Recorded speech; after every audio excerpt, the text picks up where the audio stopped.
Bonjour à toutes et à tous, apprentis hackeuses et apprentis hackers. Alors ce mois-ci, donc comme vous pouvez le voir, la miniature du mois c'est Aleyna Dogan, une hackeuse turque. Et donc je vais mettre le lien sous ma vidéo comme d'habitude, mais pourquoi j'ai choisi cette hackeuse? Parce que on va faire une machine qui parle de OAuth. Et pourquoi j'ai choisi une machine avec OAuth? Parce que lundi je démarre un audit où il y a du OAuth. Et je me suis dit ça me ferait une bonne révision, surtout qu'on n'a jamais parlé de OAuth sur cette chaîne Hack-Size. Et donc dans les articles de Aleyna, il y a différents write-ups sur pas mal de sujets, notamment des write-ups donc sur Portswigger, les laboratoires de l'entreprise qui fait Burp. Et dans ces write-ups, il y en a plusieurs sur le OAuth, 1, 2, 3, 4, 5. Que je recommande, ça permet de dégrossir le sujet parce que OAuth c'est quand même relativement complexe, même si sur la théorie c'est simple, mais en pratique c'est assez complexe. Surtout qu'en plus la machine de ce mois-ci c'est une machine difficile. Je me suis dit on est le mois de mai, j'ai un peu de temps libre plus que d'habitude en tout cas, donc je vais entamer une machine difficile et du coup je vais essayer de faire au plus court, mais ça va peut-être être un peu plus long que d'habitude si je vais prendre comme d'habitude le bon chemin pour aller plus vite. Comme d'habitude aussi c'est une machine retired, évitez de faire des write-ups sur les machines actives, ça spoil pour les gens qui souhaitent le faire de manière intelligente. Donc ce mois-ci, on a aussi comme d'habitude la minute frime. Donc la minute frime, c'est un peu en continuité avec celle du mois dernier. Donc ça y est, j'ai fini le laboratoire pro Zephyr. Donc j'ai fini tous les labs pro de Hack the Box actuels, il y en a 6 actuellement. Donc je sais pas si on est beaucoup en France à avoir fini les 6. Hack the Box ne communique pas sur le sujet, donc j'ai pas du tout les chiffres. Je me rends pas compte s'il y a beaucoup de monde ou pas qui finissent tous ces prolabs. Mais en tout cas, contrairement à ce que j'ai dit le mois dernier, Zephyr est un peu plus dur que ce que je pensais. La première moitié est assez facile, mais la deuxième moitié est assez costaud, notamment parce qu'il y a de l'antivirus à bypass, donc à contourner.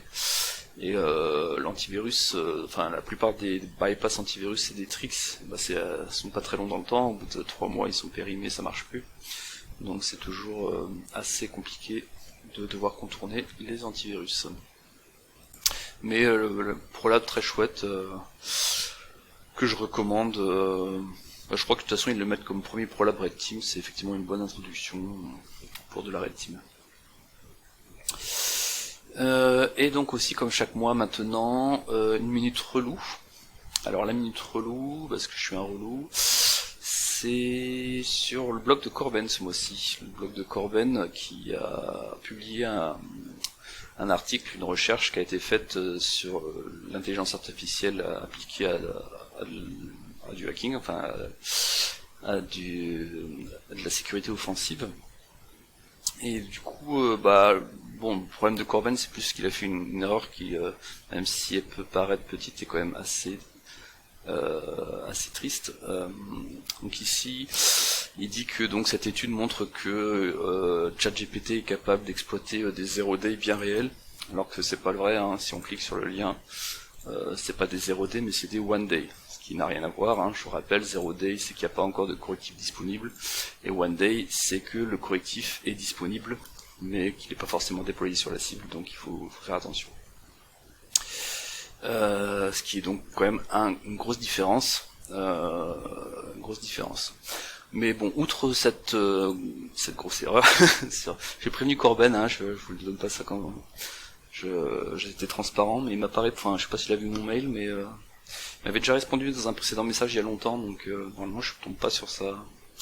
Mon message n'est pas tombé dans la junk box, mais en tout cas, ça n'a pas eu d'incidence. La grosse erreur est toujours présente sur son blog. Et donc du coup, ça m'a un peu donné envie de creuser cette étude, parce que ça me semblait quand même bizarre, même quand on lit le je sais plus comment on appelle ça, le résumé quoi. Ils disent que voilà, ChatGPT a réussi à exploiter 87% de vulnérabilité en question, alors que Zap et Metasploit en font 0%. Du coup déjà ça paraît très surprenant quand on voit ça, puisque évidemment comparer de l'intelligence artificielle à un outil qui est fait pour avoir un humain derrière, bah, ça n'a rien à voir. C'est un peu comme si on comparait un drone automatique, donc avec de l'intelligence artificielle qui est là pour tuer des gens, avec un drone où il faut qu'il y ait un humain derrière avant de tuer quelqu'un. C'est quand même très différent.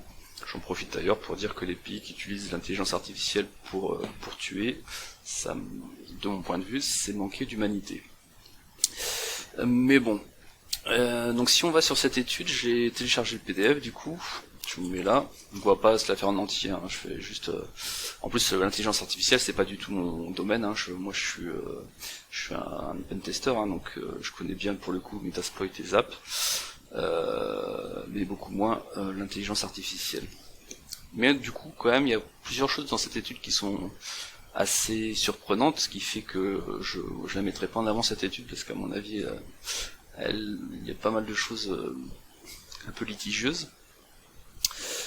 Donc si on reparle de cette histoire de... alors je sais plus où c'est dans l'étude. Mince, j'avais gardé la phrase mais apparemment ils la retrouvent pas direct.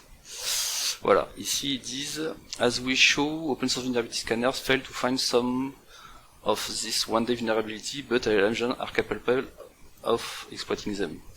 Donc comme j'ai dit, hein, ça veut rien dire de comparer un truc où il faut un humain derrière à un truc où il n'y a pas besoin d'humain derrière, mais outre ça, ils nous disent qu'il y a 0% des vulnérabilités dans le résumé. Si on vient ici, 0% sont exploitables nativement par Zap et Metasploit, et là ils disent Open Source Vulnerability Scanners fail to find some of this, donc comme si c'était plus 0% mais qu'une partie.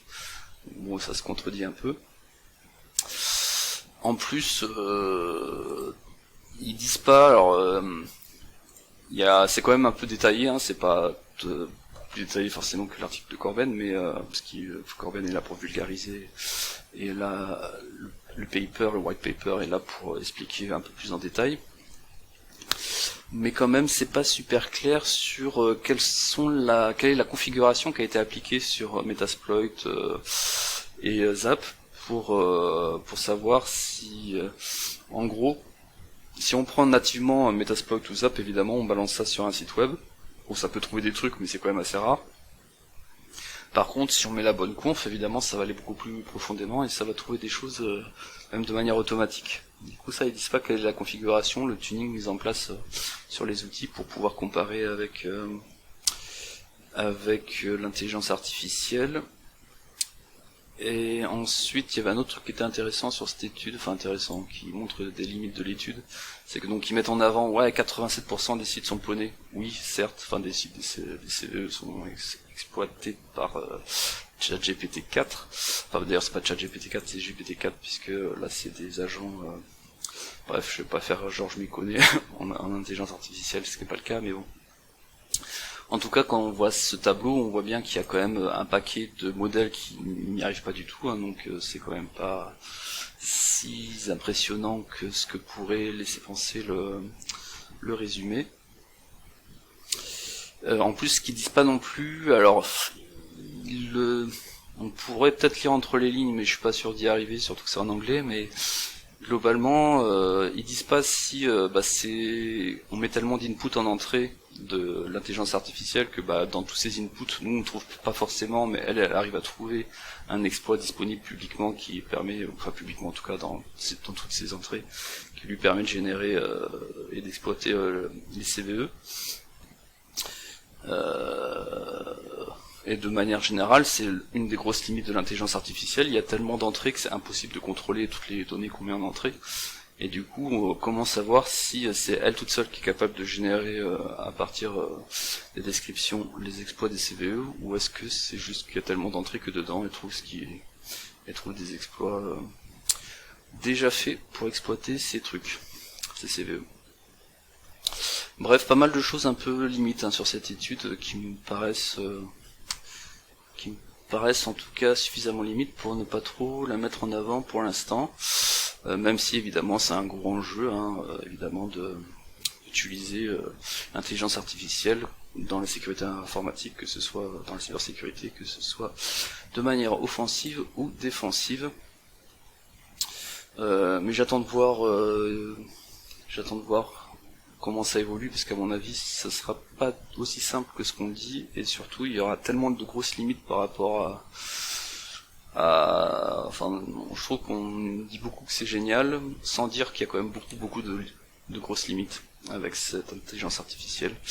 Mais je vais pas m'étendre sur le sujet, ça sera peut-être l'occasion d'une future vidéo, mais c'est pas mon sujet principal, donc je suis pas trop la personne la plus adéquate pour parler de ça. Allez, on entame la machine au houche, puisque c'est chaud le hôte.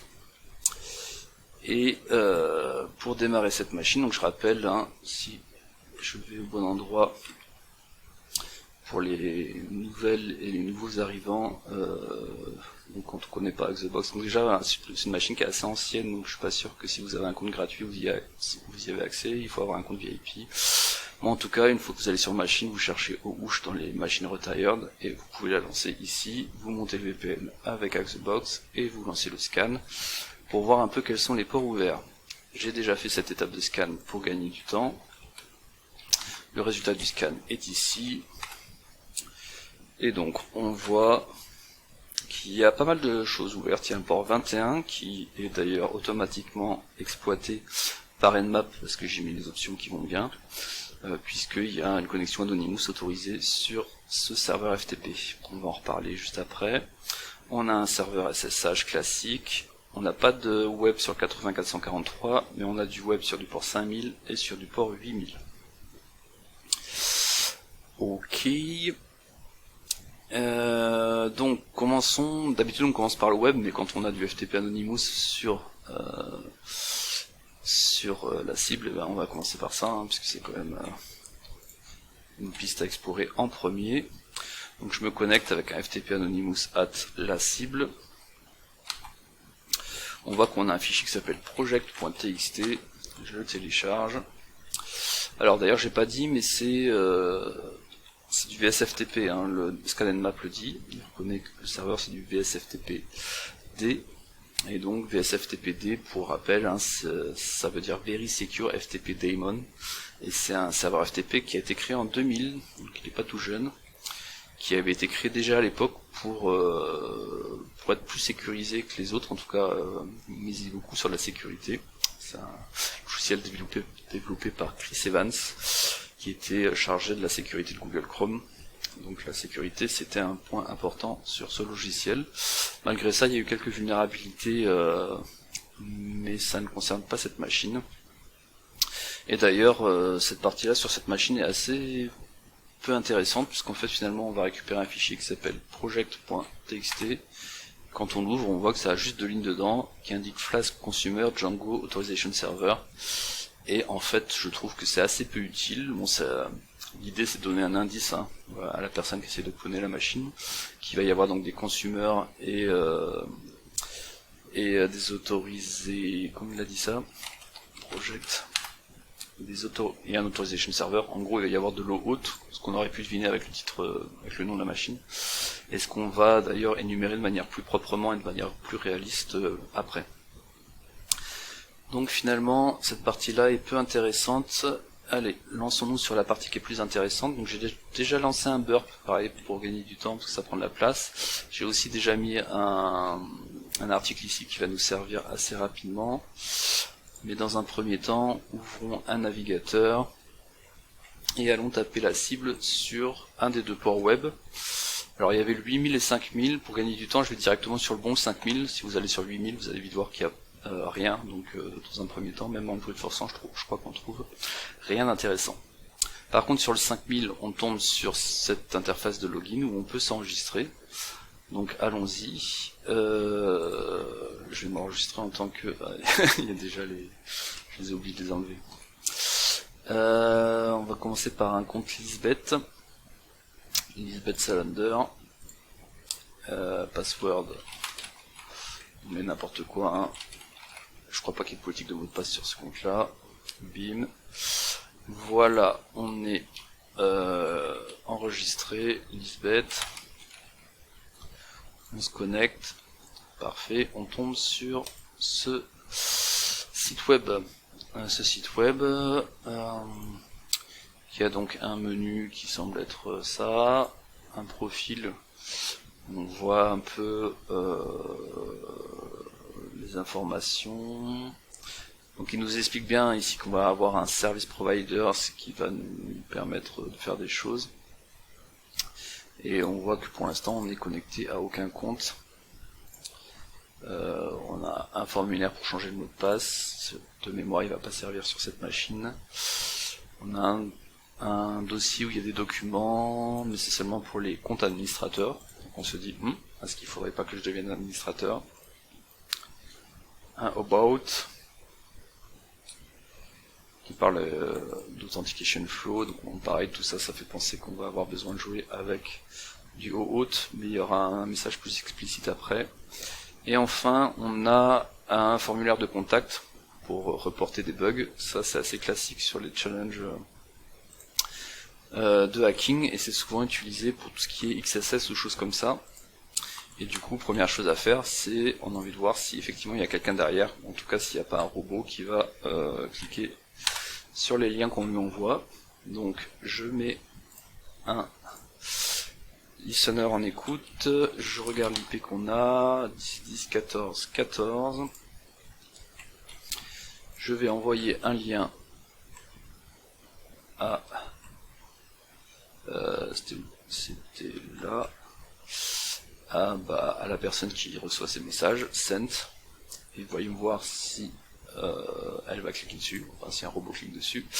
Et oui, en effet, on a un clic dessus, on récupère pas grand chose d'intéressant, donc pas de cookies, mais au moins on a l'information que ça va probablement être utile pour on ne sait pas quoi encore. Deuxième chose qu'on pourrait faire, c'est directement tenter de faire du JavaScript, mais il suffit de mettre là-bas les scripts pour voir que Hacking Attempt Detected, donc il y a un filtre en place qui bloque en plus l'IP pendant 1 minute à chaque fois qu'on se le prend. Donc ça va pas être si simple si on veut jouer avec des XSS. Ce qui ce sera d'ailleurs pas la bonne piste. Ensuite, si je reviens ici, donc pour l'instant si on va sur Burp et qu'on regarde un peu la target, sitemap,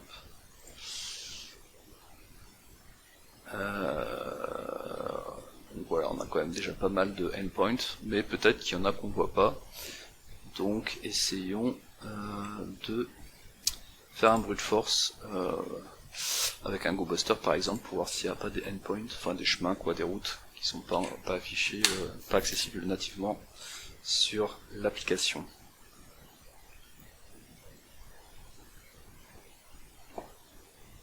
On voit qu'il trouve des routes qu'on connaissait déjà, par exemple about.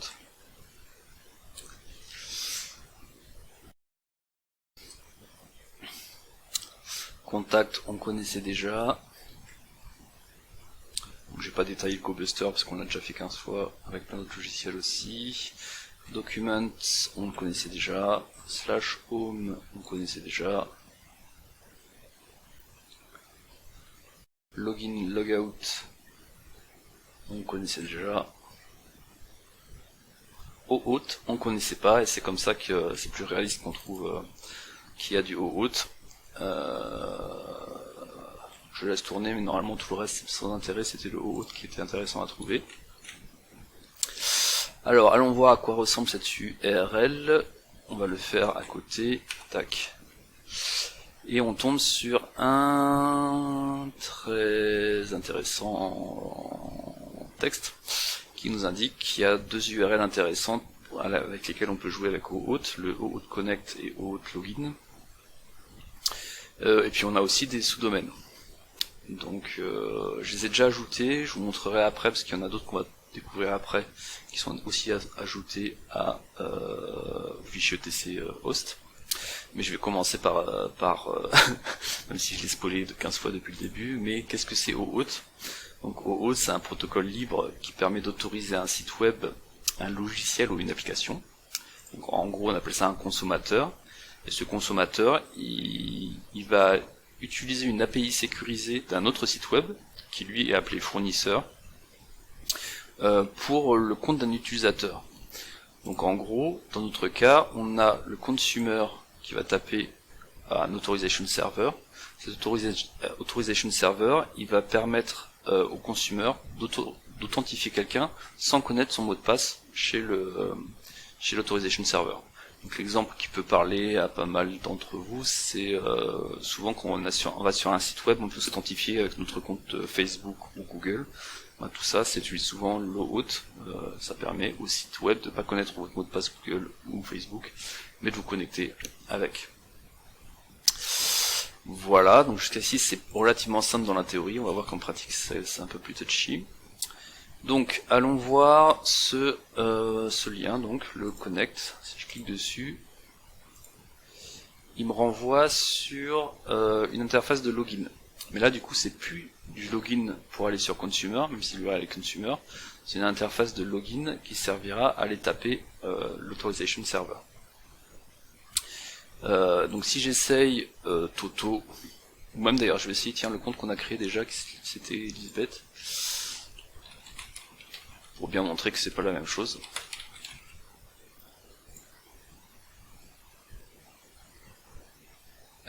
Donc là il nous renvoie sur un autre sous-domaine, authorization OAuth. Et en plus on ne connaissait pas encore, mais maintenant qu'on l'a je peux vous montrer, hein. Donc j'ai déjà mis tout ça dans ETC host. grep OAuth. Je vous montre pas tout le fichier parce qu'il y a des IP ou des trucs sur d'autres laboratoires ou ProLab, etc. J'ai pas forcément, qui peuvent spoiler des choses. Et donc on voit, on a nos trois, bon le sous-domaine, le domaine principal on va dire, je suis pas sûr qu'il va servir d'ailleurs dans cette machine. Et donc les deux sous-domaines, donc il faut imaginer que c'est deux machines différentes, même si pour cette machine avec The Box, je crois que c'est sur le même serveur. Et dans la vraie vie en général c'est deux machines différentes, donc on a le consommateur, le consumer, qui va aller utiliser l'authorization server pour autoriser des gens à se connecter chez lui. Ok. Donc, une fois qu'on est là, je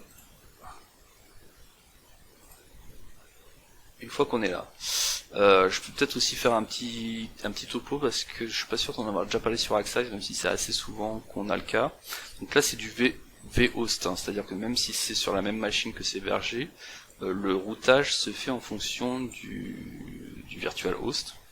Et donc à la base, hein, pour un petit rappel historique, le virtual host, enfin l'hébergement virtuel en français, c'est une méthode que les serveurs, comme les serveurs web en général, utilisent pour accueillir plus d'un nombre de domaines sur la même machine, parfois même sur la même IP, même adresse IP, tout en maintenant une gestion séparée de chacun de ces noms. Donc comme souvent dans l'informatique, hein, c'était une invention pour économiser de la ressource, des machines, etc. Et voilà, c'est un petit rappel parce que c'est vrai que on a souvent le cas sur Xbox, mais je suis pas sûr de l'avoir déjà rappelé ça. Bon, revenons sur notre authorization .ouch.htb. Donc là, je vous rappelle, hein, on était sur le consumer. D'ailleurs, je pourrais même le mettre maintenant qu'on a rajouté le domaine. Et ça nous a renvoyé sur l'authorization, sur le /login. Donc si j'enlève le /login pour voir un peu ce qu'il y a à la racine de ce authorization, on a un petit texte aussi qui permet d'expliquer que effectivement c'est un serveur OAuth sur lequel on peut se loguer ou s'enregistrer. Donc comme je l'ai dit tout à l'heure, nous pour l'instant on a créé un compte sur le consumer, on n'a pas encore créé de compte sur l'authorization server, qu'on peut imaginer comme un Google ou Facebook. Donc créons un compte sur le Google ou Facebook entre guillemets sur l'authorization server. Dans un premier temps, je vais l'appeler. Non, je crois qu'on peut directement l'appeler Lisbeth Haute pour bien faire la différence par rapport au Lisbeth qu'on a créé tout à l'heure. Donc c'est optionnel le nom prénom. On va mettre Lisbeth Salander. On va dire Lisbeth Salander @salander.com. On parle d'un SSH serveur, mais c'est optionnel. On va pas jouer avec, c'est inutile. En mot de passe, par contre, il faut mettre un mot de passe assez costaud, puisqu'il y a une politique de mot de passe assez stricte. Donc on va mettre un long mot de passe, je vous montre ici, c'est un long mot de passe généré avec un qui passe. et on s'enregistre. Ok, maintenant qu'on est enregistré, tentons de nous connecter avec ça, Lisbeth hôte et ce long mot de passe. Et là c'est bon, on est logué en tant que Lisbeth hôte sur l'Authorization Server. Parfait, donc je reviens sur le consumer. Et sur le consumer, on avait donc le OAuth Connect. Maintenant que je suis connecté sur le Authorization Server, si je clique là-dessus, il me renvoie, après plusieurs redirections qui sont très intéressantes. On pourra en parler plus tard, mais je crois qu'on peut en parler maintenant, ça autant entamer le sujet compliqué. Et ces redirections, elles sont là. Alors on les a pas encore toutes, donc je vais cliquer sur Authorize pour les avoir toutes. Donc là, il a fait quoi? Donc sur le consumer, il a autorisé Lisbeth à se connecter avec le compte Lisbeth hôte sur l'Authorization Server. Donc tout ça, c'est fait en quelques requêtes get et post d'ailleurs, en quelques requêtes. Et c'est là que intervient l'article de Takahiko Kawasaki, qui a essayé de détailler tout ça, avec plus ou moins de succès, mais c'est comme c'est un truc assez compliqué, je trouve qu'il s'en sort pas mal.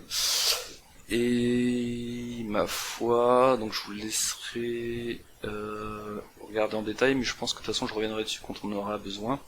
Et globalement, l'idée là, c'est que donc les différents allers-retours qu'on a, c'est un peu ce qui est schématisé ici.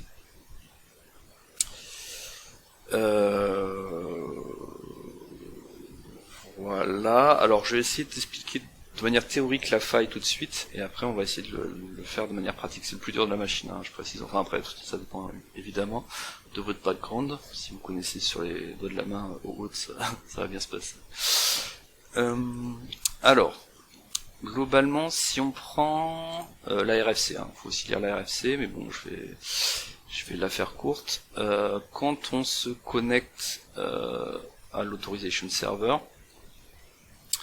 donc il va y avoir plusieurs allers-retours et ça va générer un Authorization Code. Cet Authorization Code, il sera ensuite utilisé par l'application pour gérer un access token, cet access token qui vous donnera accès à la ressource à laquelle vous devez avoir accès. Et en fait, quand on voit la RFC, on voit que quand ce message d'autorisation passe, il y a différents champs à remplir. Et si on regarde ces champs dans Burp, et je vais mettre à côté l'article, parce que ça passe pas trop. Il faudrait que je le mette en bas à droite, je peux pas là-dessus. Tac. On va mettre ça comme ça, et on va descendre un peu de bas. Hop. Parce que comme ça c'est mieux. Un chouïa petit, un chouïa plus grand. Voilà, donc je reviens sur le truc. Donc dans notre requête post ici, on peut voir que on a donc le client ID qui est là, on a bien le response type qui est là, on a bien le redirect URI qui est là, qui va être en fait redirect URI, c'est le champ sur lequel il va renvoyer une fois que l'autorisation est faite vers l'application du début. Donc on voit qu'ici d'ailleurs c'est conditionally required, j'aime beaucoup cette expression, mais bon c'est pas l'important. On a bien le scope qui est en read, le state on l'a pas, et c'est là la faille en fait, et le code shell on les a pas mais ils sont optionnels. Le state est optionnel aussi puisqu'il est recommandé mais pas obligatoire, mais du coup quand on ne le met pas il y a une grosse faille qui est qu'on peut utiliser du CSRF. En gros, le state, donc la variable state, on met dedans un état, et cet état est utilisé justement pour voir s'il n'y a pas, si c'est bien l'utilisateur qui a la session en cours qui est dessus. Si on ne met pas, du coup, il n'y a pas moyen de savoir si ce code d'autorisation est lié à quel utilisateur, donc on va le faire avec le navigateur qui se connecte. Donc en gros, c'est typiquement toutes les conditions réunies pour faire une CSRF. Donc si on arrive à faire cliquer quelqu'un qui a des bons droits, enfin, en tout cas des droits différents de nous, sur un lien avec ce code d'autorisation, on va pouvoir associer ce code d'autorisation à un compte qui n'est pas le nôtre. Et ensuite, quand on se connecte avec ce compte enfin avec notre compte d'Authorization Server, comme il sera associé avec un autre compte au niveau de l'application, ben, l'application consumer sera connectée avec notre compte mais avec des droits de quelqu'un d'autre. Pas très clair, hein. J'ai essayé de faire au plus simple, mais on va voir si en pratiquant tout ça, ça va être plus compréhensible. Donc ce que je vais faire, c'est que je vais repartir.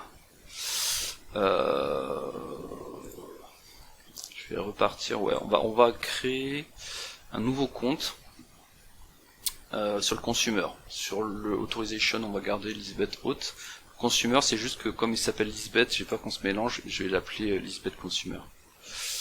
Donc je vais fermer. Bah, d'ailleurs, on va le créer sur. On va arrêter avec l'IP, on va jouer que avec le nom de domaine, ça sera plus simple. Donc register, ici comme on a fait tout à l'heure, je fais un Lisbeth, mais consumer ce coup-ci. Email, on s'en fout. Mot de passe, on s'en fout un peu sur cette partie-là. Parce qu'il n'y a pas de politique de mot de passe. J'ai raté, hein, je mets Lisbeth passe pour info. Tac. Ok, donc je me connecte avec ce Lisbeth consumer. Passe Lisbeth passe.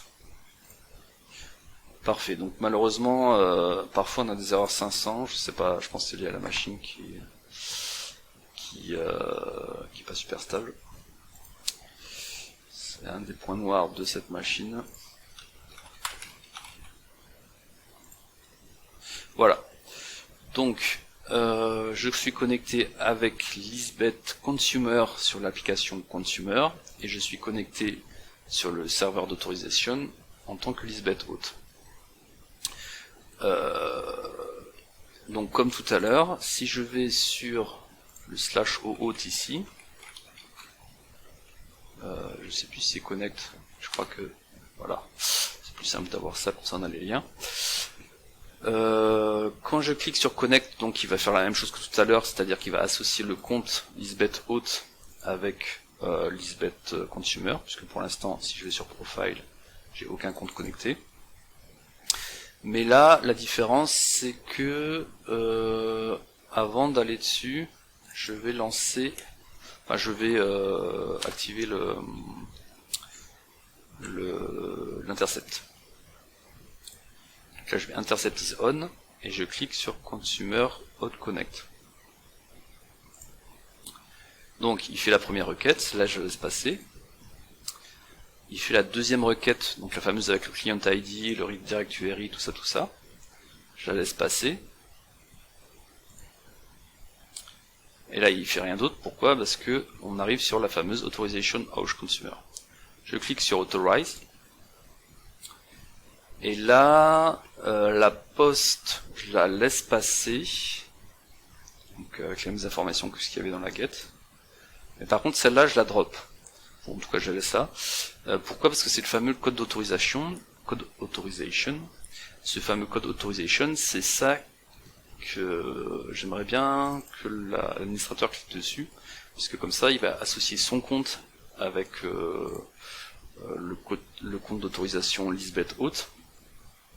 Et comme ça, quand je vais connecter sur le consumer avec Lisbeth Haute aura les droits du compte du gars qui a cliqué là-dessus. Du robot d'ailleurs pour être précis, qui a cliqué là-dessus. Donc je vais sur... J'en ai même plus une ouvert. Je vais sur Consumer.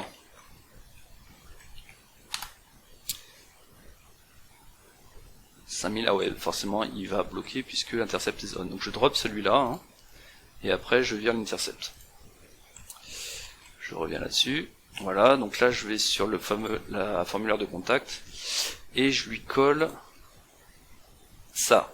Donc je lui colle un lien, en gros je lui colle, si je reviens sur HTTP Story, ah ouais mais comme je l'ai pas, même quand tu le drops il apparaît là, cool. Donc je lui donne ce lien là en fait avec le code d'autorisation généré. Cliquez ici, send. Alors là ce qui est chiant c'est que je peux pas savoir quand il clique, hein. Ça serait une attaque dans la vraie vie, ça serait pas du tout aussi simple, enfin ça serait un peu plus complexe, puisqu'il faudrait attendre peut-être une journée, on ne sait pas combien de temps il va mettre à cliquer dessus. Et du coup faut tester de temps en temps, voir si les autorisations associées changent. Donc maintenant qu'on a fait ça, on sait pas trop combien de temps ça va mettre, mais bon, en tout cas, ce que je vais faire, c'est que je me déconnecte de consumer. Bon, j'ai encore des erreurs 500 la con. Voilà. Et là, je me login. Je me reconnecte. Donc en tant que Lisbeth Ah non, du coup... faut que je me connecte, mais avec le OAuth. Ah oui, donc en fait, ça, je suis pas sûr que c'était utile de se déconnecter. Pardon. Donc je la refais. Lisbeth passe. Moi, ce que je voulais, c'était le OAuth. Ici. Voilà. Erreur 500, relou. Voilà, et donc quand je me connecte ici, donc je rappelle, profile, relou.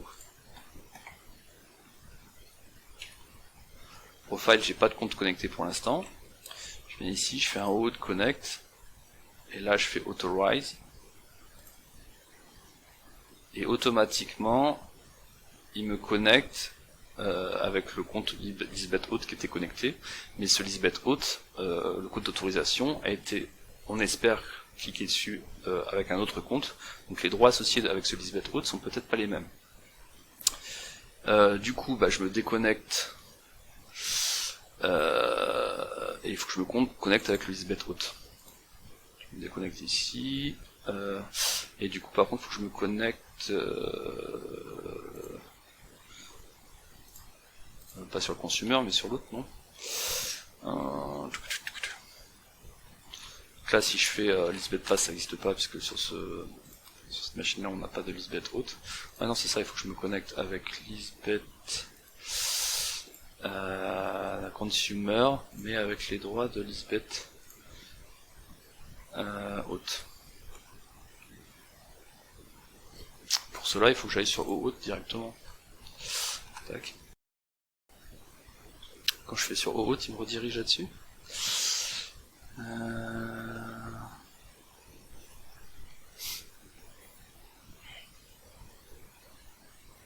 Peut-être qu'il veut OAuth login, consumer, OAuth/login. Voilà. Donc là je fais authorize, pourquoi il me renvoie là-dessus? Parce que je suis connecté au niveau du server authorization en tant que Lisbeth Auth. Là je fais authorized. Et là il m'a connecté avec Lisbeth Auth sur le consumer. Et quand je regarde le profil, et bien perdu, je suis toujours Lisbeth Consumer avec Lisbeth Auth. Donc je n'ai toujours pas accès à d'autres choses. C'est un failed. Qu'est-ce que j'ai loupé?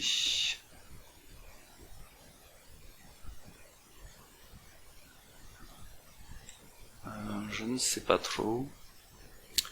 Je ne sais pas trop.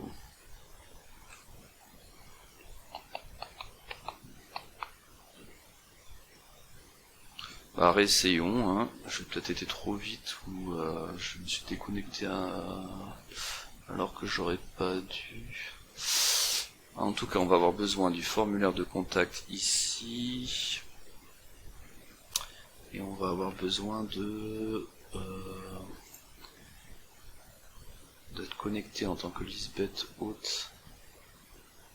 Là, le truc quant au profil, on est déjà connecté. Je sais pas s'il va aimer qu'on me reconnecte. Testons, on verra bien. On verra bien. Donc, je vais sur le OAuth Connect. Il est là, parfait. OAuth Connect.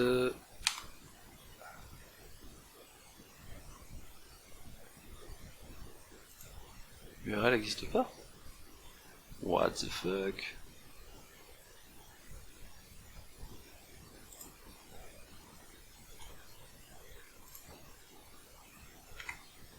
Ah, c'est mieux.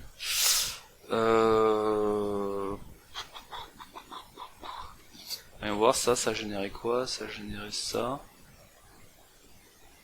Donc si je réactive le intercept, je refais authorize. Là il me régénère, enfin non, il fait d'abord le post sans forward. Là il génère un nouveau code d'autorisation. Je réessaye avec ce code d'autorisation là.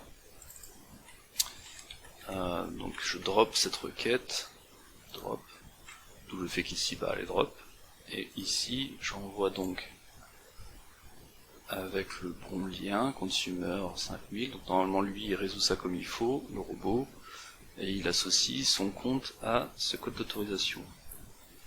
Send, on enlève l'intercept, on n'a plus besoin. Le truc a bien été envoyé, le truc c'est qu'on sait pas combien de temps ça met, mais quand même, c'est pas censé être...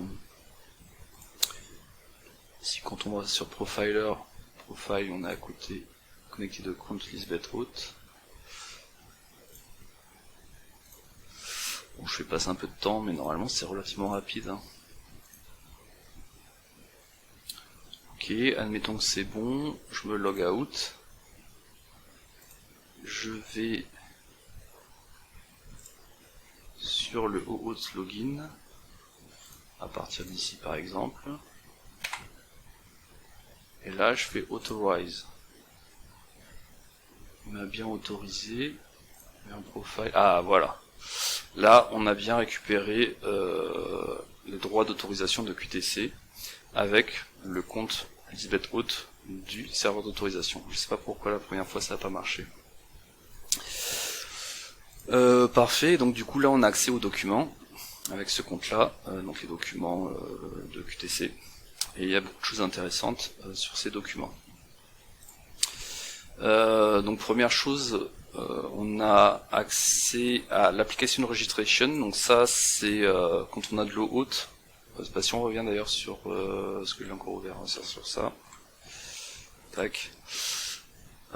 Ici on voit qu'il y a aussi des flux qui sont transparents.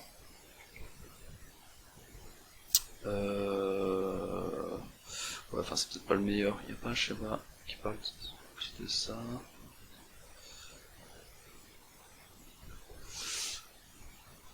Enfin globalement il y a plusieurs cas, il y a quand il y a un client, mais c'est pas notre cas, refresh token.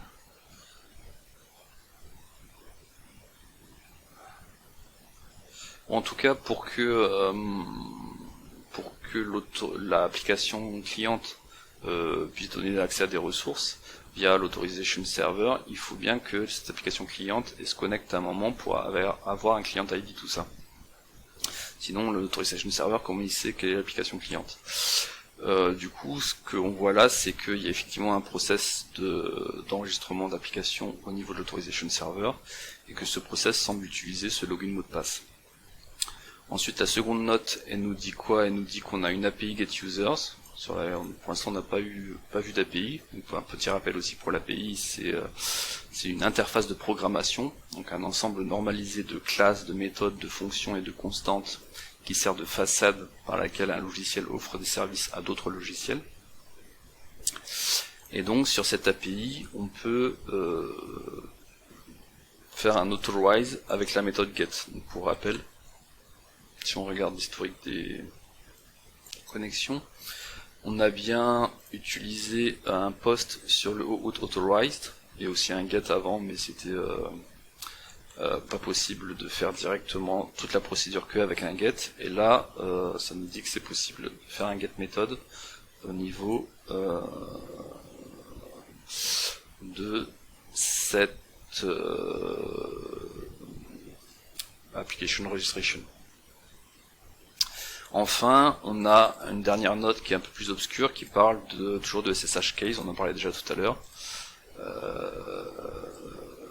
Mais bon, en gros c'est pour aider, comme la machine est déjà suffisamment compliquée, donc il y a pas mal d'indices pour aider, pour dire qu'on aura sûrement la possibilité d'une manière ou d'une autre de lire les clés SSH. Ok, donc première chose, c'est où est l'interface pour faire du application registration.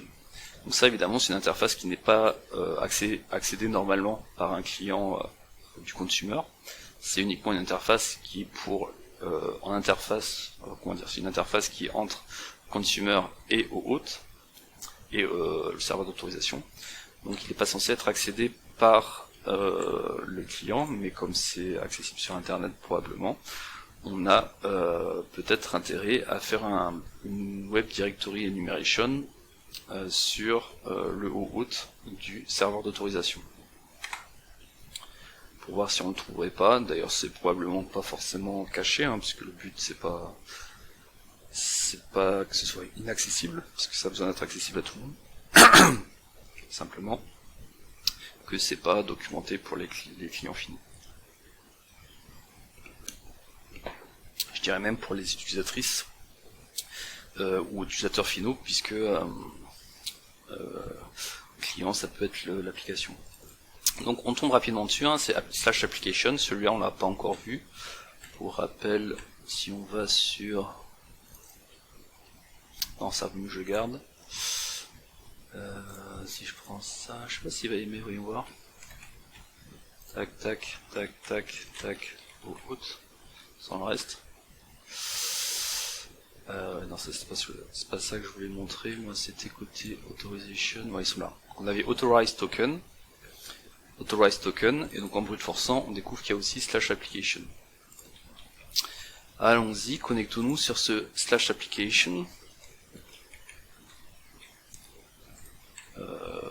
D'ailleurs, non, je vais faire un nouveau ici. Et là, ça demande un username mot de passe. Ça tombe bien, on a chopé un username mot de passe ici. Donc c'est develop et un mot de passe super long. Develop. Perdu.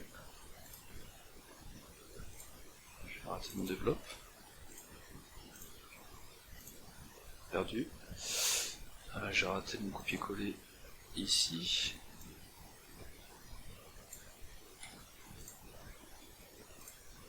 Bah alors, pourquoi il me jette Authorization push 8000. Je mets bien la bonne chose là quand je colle. Ça a l'air.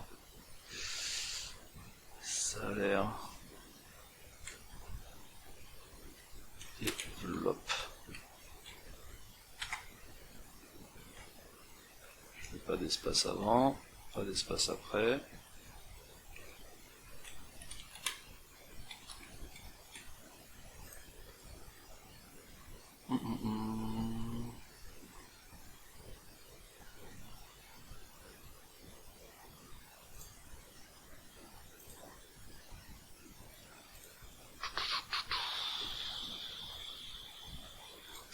Je ne sais pas ce qui va pas.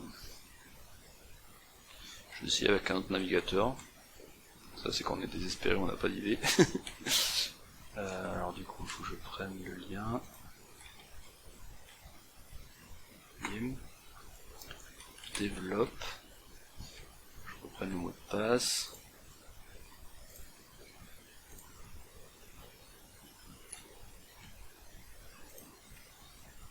Bien sûr, hein, ouais, vraiment. Pas de problème de caractère. En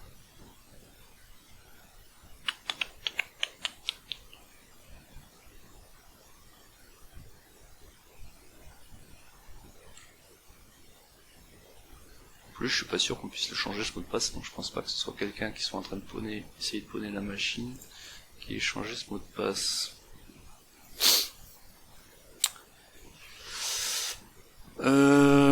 Qu'est-ce que ça pourrait être? Qu'est-ce que ça pourrait être?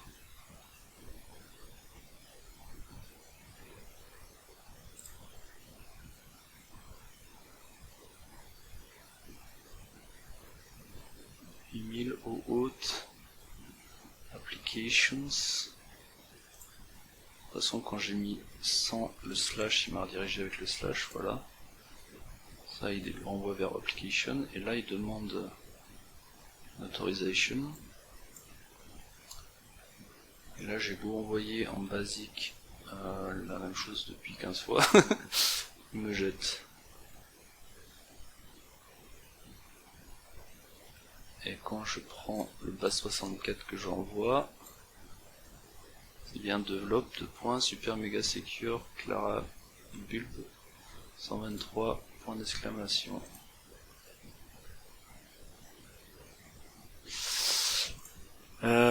Super méga secure Clara Bubu 123, ouais, c'est ça. Bah alors, pas trop d'idées sur pourquoi ça marche pas. Si on va là-dessus, on voit en plus que je suis tout seul. C'est pas quelqu'un qui est en train de trafiquer le bordel.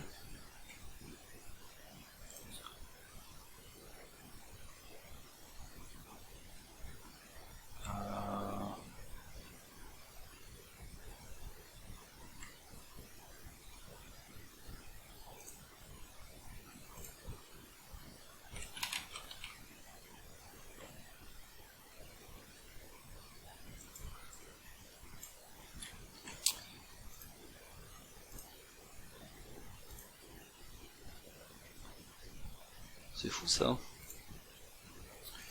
C'est fou.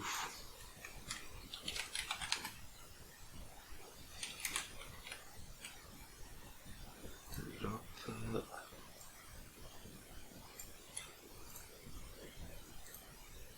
Et là ça marche. Alors là, je comprends pas. Pourquoi là ça marche. Basic beam. Développe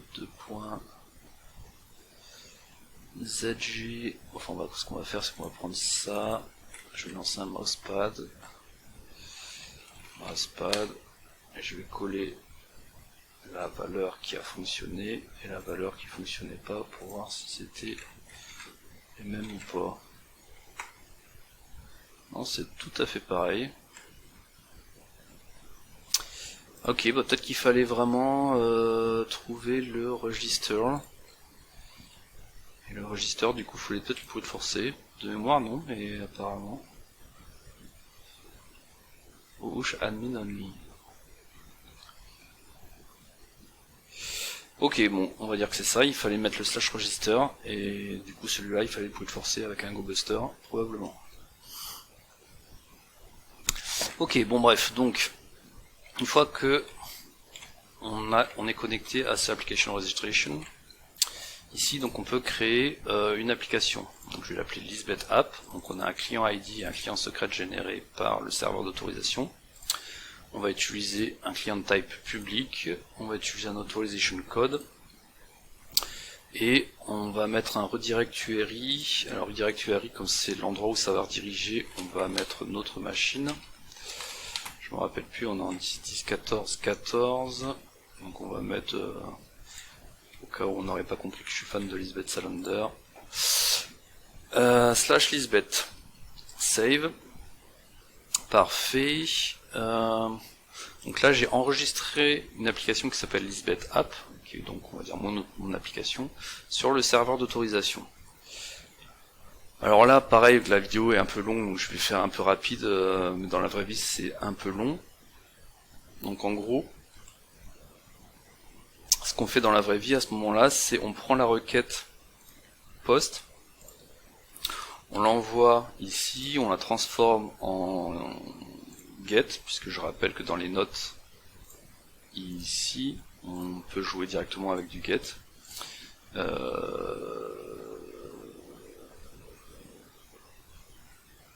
Et on n'a pas encore joué avec l'API getUser, c'est parce que c'est après, ok. Et donc on vire, ouais, c'est ça, on enlève des paramètres, on en rajoute, on essaye de comprendre un peu en mettant le bon client ID, tout ça, pour voir ce qui passe et ce qui passe pas. Donc je vous la fais courte pour pas avoir une vidéo trop longue. Ce qui va marcher, c'est ce que vous allez voir dans quelques instants. Je vais d'abord mettre un serveur en écoute, puisque je vais envoyer directement le lien. Il y a le formulaire de contact, et on va voir si ça sera cliqué dessus. On va le faire d'ici par exemple. Non, non, putain d'erreur 500. Voilà. Voilà, ça ressemble à ça. Donc globalement, donc on a le fameux, la fameuse URL qui bouge pas. On a le client ID là pour le coup. Il faut que je le prenne ici. Je le remplace par le bon. On a response type code, ça bouge pas. Et donc là on a la fameuse URI que j'ai mis pareil ici. Et le state il bouge, enfin il est vide. Le allow authorize. Non, je pense qu'on est bon. Donc quand je vais envoyer ça, pareil, ça va être transparent, hein, donc le robot va cliquer dessus, mais nous on va rien voir. Mais en théorie, le robot va être redirigé après vers notre URL ici. Notre URL ici qui est un simple netcat en écoute. Donc, je vais mettre ça à droite et je clique sur Send. Message was sent. Message est envoyé, merci pour votre retour. Bah oui, j'aimerais bien que vous me fassiez un retour moi aussi. Petit robot. Pas l'air motivé. Après je crois que c'est pas forcément super rapide. Est-ce qu'on aurait pu... Sur quoi on aurait pu se tromper sinon? Pas le grandir ce truc? Non. Allez, petit robot. Ah! Donc, il se connecte à notre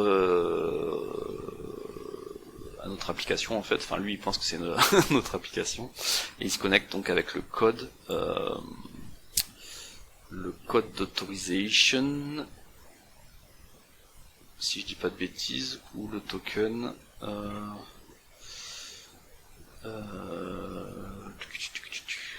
Non, je crois que c'est l'autorisation code. L'autorisation code. En tout cas, petite subtilité ici, on a la session PHP, ça c'est pas réaliste, dans la vraie vie on devrait pas la voir, je sais pas pourquoi elle est là. Mais bon, donc à partir de là, je vais jouer plus avec curl. Donc je vais jouer avec curl, je vais faire une big requête que je vais vous expliquer après coup. Mais dans un premier temps, dans cette big requête, je vais mettre le bon client ID. Je vais mettre le client secret, puisque là on va en avoir besoin. Et je vais mettre l'autorisation code qu'on vient de voler.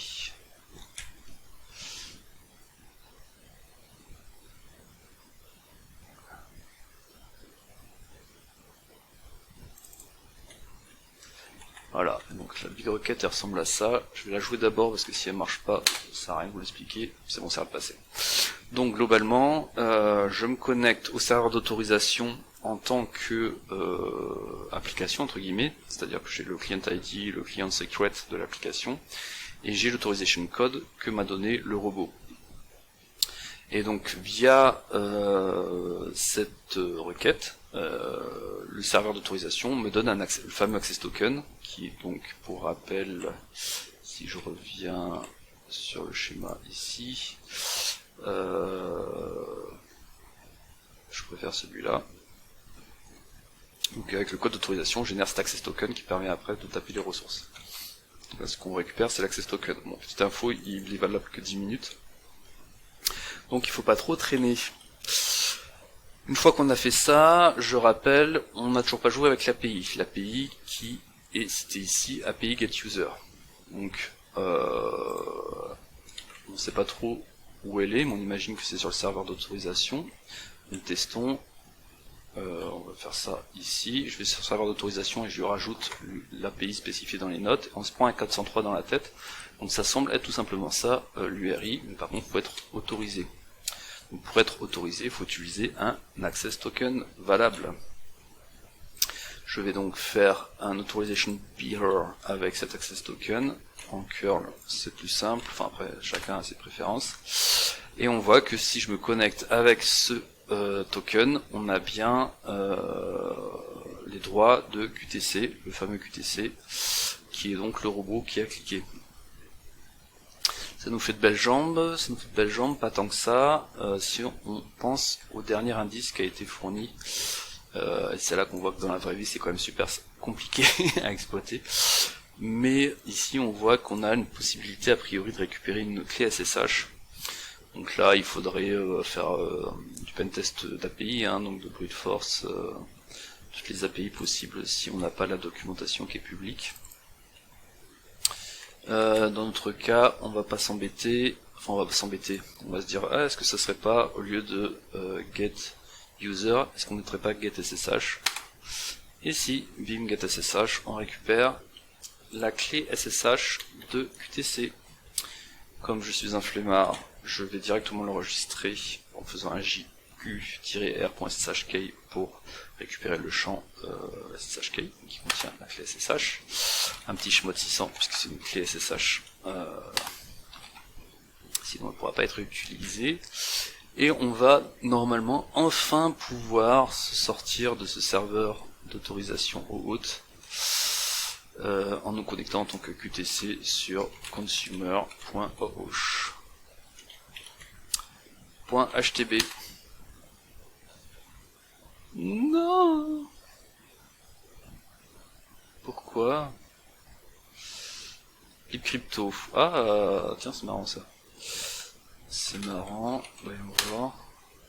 Ah bah c'est carrément pas marrant. Je me suis loupé quelque part. Ah ouais, j'ai pas mis le bon bireur, j'ai pas vu. Ah, vous auriez pu me le dire. Hein. Hop. Tac, c'est celui-là le bon bireur. Tac, tac. Du coup, ls-l. Le chemin de 600 il est resté, on est bon. SSH-bim. Mieux. 4 users, bim, on a enfin le flag user de cette machine difficile. Ok, donc si on fait un ls-a, on voit qu'il y a un fichier caché qui n'est pas là d'habitude, un codenote.txt, j'accélère un peu, la vidéo commence à être longue. Implementing an IPS with Debus and Payable égale Genius, donc ça c'est un indice qui va servir pour après. Quoique ça sert aussi dès à présent, donc on voit que ça parle de Debus, donc on va chercher un peu tous les fichiers qui existent dans la configuration de Debus. On voit qu'il y a des choses classiques et il y a un fichier qui est, on va dire, pas classique puisqu'il porte le nom de la machine. Donc je regarde le contenu de ce fichier et je vois que ce Debus tourne en tant que root. Depuis www.data. Donc il y aurait une possibilité de privesc de www.data vers root avec ce Debus. Mais d'abord il faut comprendre, comment avoir accès à un compte www.data et voir un peu comment est configurée la machine. Donc je vais vite, hein, sinon la numération est un peu plus longue. Mais en gros, si on regarde les process, on voit que on a bien le 8000 et le 5000 ici. Dans des containers Docker, on a même leur IP ici, 4 et 5.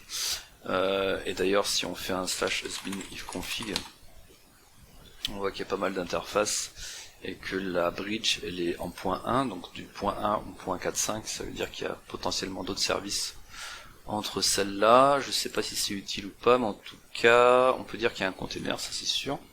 Donc, je rappelle, un container c'est quoi? C'est un type de cloisonnement d'un système d'exploitation. Dans certains systèmes de virtualisation légers tels que LXC, OpenVZ, Linux vServer, réutilisant le noyau et éventuellement les bibliothèques du système hôte. Donc on a un container qui fait tourner les deux services, on va dire, deux containers différents d'ailleurs, et donc ils sont cloisonnés du système d'exploitation mais utilisent le même noyau et les mêmes bibliothèques éventuellement du système hôte.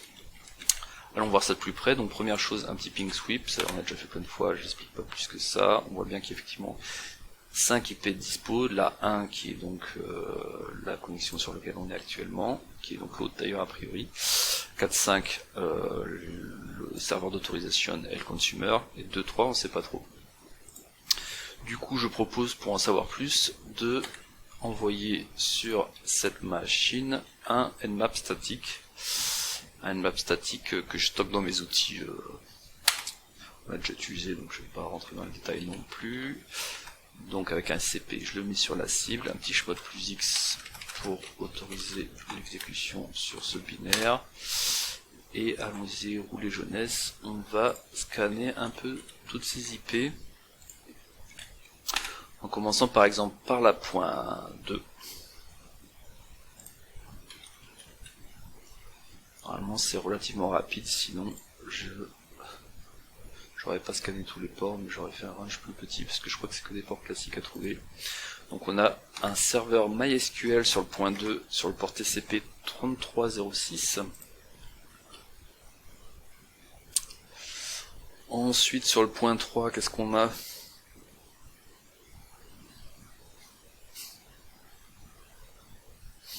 pareil, un serveur MySQL. Point 4, donc on va avoir au moins un des deux services, je sais plus si c'est le 5000 ou 8000. Et après il y a peut-être d'autres ports ouverts.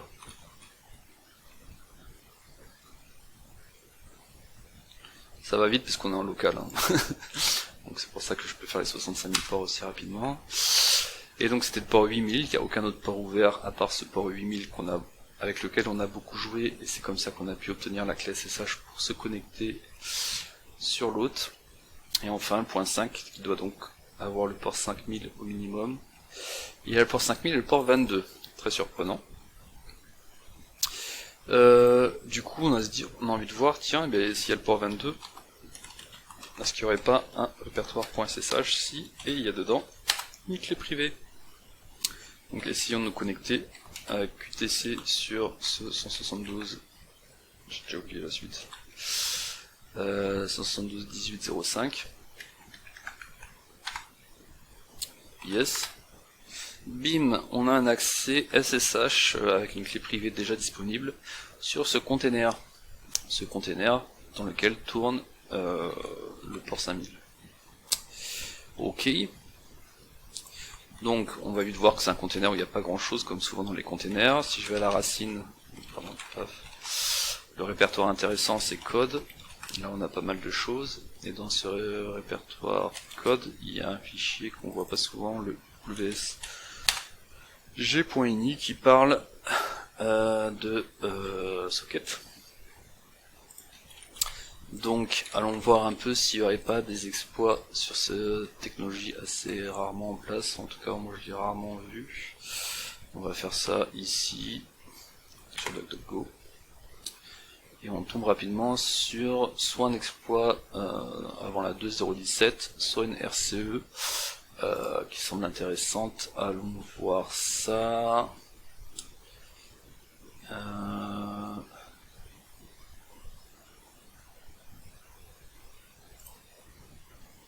Il y aura un script d'exploitation ici. Donc je vais le télécharger.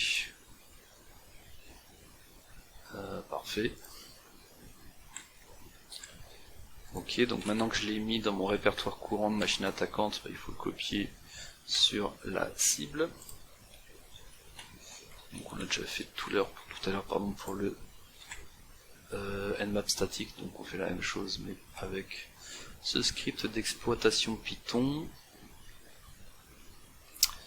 Pour le mettre sur la machine hôte, et de la machine hôte il faut transférer ce script Python vers le container. Toujours avec un SCP par exemple. Ok, je me reconnecte en SSH. Et là j'ai bien le script Python qui est là. Bien, alors allons-y, exploitons ce script Python. Donc bon, faut lire un peu, hein, globalement ça s'exploite comme ceci. Je vais mettre en grand. Bim. Et là il me dit no module name byte. Alors là on a un petit problème avec l'exploit Python, mais ce qui se règle relativement rapidement. Il suffit de faire un Python, de regarder si je vais par exemple abcd, si je fais un bytes.fromEx h, on voit que ça marche. Donc on peut en déduire qu'on a bien bytes qui est présent. Donc le import bytes là, il n'y a pas besoin de le faire. C'est ça qu'il aime pas. Malheureusement du coup ça implique une modification à faire qui va prendre un peu de temps parce qu'il faut faire la modif et tout réuploader ensuite. Mais allons-y, faisons la modif. Pour aller plus vite d'ailleurs, je vais la faire sur le serveur cible, mais évidemment sur l'autre, puisque dans le container il n'y a vraiment rien, même pas d'éditeur de texte.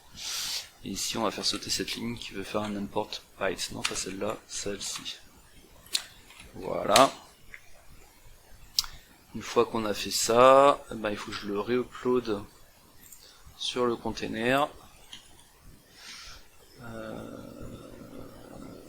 Je fais juste ça en fait, comme ça je vais pas me faire chier. Ça devrait écraser l'ancien. Et là, on se reconnecte en SSH dans le container, et on refait ce que j'ai gardé, ouais, et bah, la même commande. Et là ça envoie bien la payload, et si on regarde en /tmp, même on fait directement 4tmp/d, on arrive bien à exécuter du code, la RCE est fonctionnelle. Bon bah sans surprise, je vais créer un fichier qui sera un reverse shell Python. Donc il y en a plein de possibles. Là on en prend un ancien puisqu'on a la possibilité de mettre un gros fichier direct. Pareil, comme j'ai pas d'éditeur de texte, je vais plutôt le faire ici. Je vais l'appeler lisbeth.py parce que j'ai pas d'imagination. Je vais mettre peut-être rêve. Nano, ça y est, pas besoin. Tac. Pas apparemment. Ok. Hop. Donc je vais faire ça. Tac. Tac. Donc c'est marrant que première ligne soit sautée. Voilà, donc un reverse shell à l'ancienne avec une socket, on fait du dump de 1, 2, 3, enfin 0, 1, 2 et on spawn le bash. Ma foi, c'est là bon. Donc, je vais faire un SCP de ce fichier.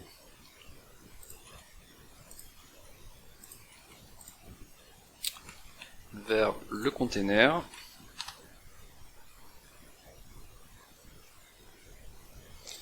Et ensuite, depuis le container,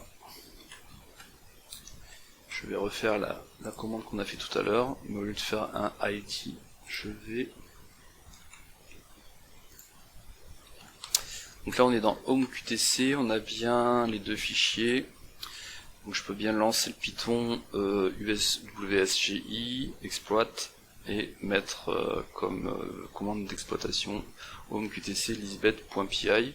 Avant de le lancer, ce sera peut-être intelligent de mettre en écoute un NC sur le port 443 puisqu'on a mis le port 443 dans le reverse shell. Ça passe, on a bien un reverse shell en tant que www-data. C'est pas courant, mais ça arrive qu'on ait besoin de baisser nos droits vers du www-data. Ok, on arrive à la dernière partie de cette longue machine difficile. Donc ça concerne ce code. Quand on regarde le code des routes, il y a pas mal de routes, notamment, je sais pas si vous vous souvenez, la fameuse route qui était dans le contact, qui nous interdisait de faire des XSS. Elle est là, contact, et on voit qu'il y a une primitive XSS search. Donc, si on va au début de ce fichier, on voit qu'elle est ici, primitive XSS, et donc c'est là que tous les slash, enfin les inférieurs scripts, etc. étaient détectés.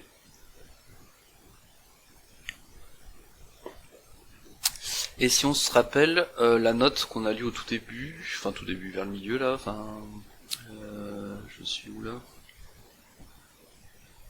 Pas sur cette machine là, oui c'est pas là, c'était là. Tac. Elle est où? Je vais faire une recherche de l'aéroport.note. C'est pas ça? On remarque, j'ai juste à faire un exit ls, ls-a, c'est celle-là, voilà. Donc là ils disent implémenter, enfin c'est un indice, hein, dans la vraie vie il faut trouver tout seul, implémenter un IPS en utilisant Debus et iptables, Genius. Donc là ça sous-entend que quand on détecte une injection XSS, on était bloqué pendant 1 minute. Ce blocage d'1 minute semble être fait avec du iptable. Donc cette commande iptable, eh bien, elle vient cette fameuse route contact. Si je la retrouve, logout contact. Et c'est ici, on voit qu'il y a un bus qui est créé avec du dbus. On crée un objet et on prend l'interface. Et c'est là que le client IP il prend dans leur remote adresse. C'est là qu'il prend l'adresse IP qui va être bannie pendant 1 minute. et qui renvoie vers le hacker, titre c'est pas bien de hack. Ok, parfait. Bah allons-y, utilisons ça pour essayer d'injecter du code. Donc commençons par un Python. Et je vais simplement faire des copier-coller de ce qu'on a vu plus haut. Donc il y avait un import 6, parce qu'on va avoir besoin de 6. Parce qu'après avec ce 6, ils insèrent ce truc là. Ça c'est du copier-coller du code qu'on a vu plus haut.